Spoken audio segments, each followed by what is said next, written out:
this is a measure that is designed to duck, dodge, and dismantle. Duck responsibility, dodge obligations, and dismantle eventually, if enshrined into law, which it will not be. But it would essentially require the dismantlement of our social safety net, Social Security, Medicare, and Medicaid.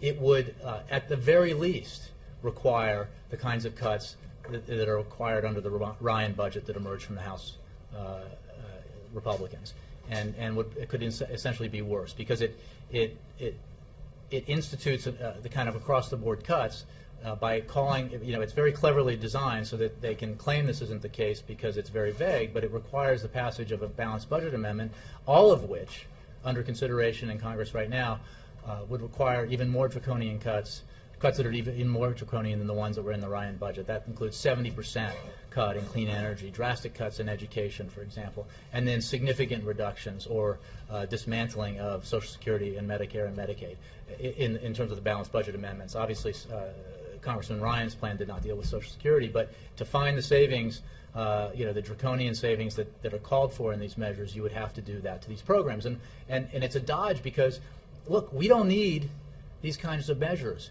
What we need is Congress to get to work, to agree to compromise, to agree to do the work of the American people instead of satisfying some narrow slice of the political spectrum, so that we can reduce our deficit in a responsible way that does not heap the burden on small segments of society.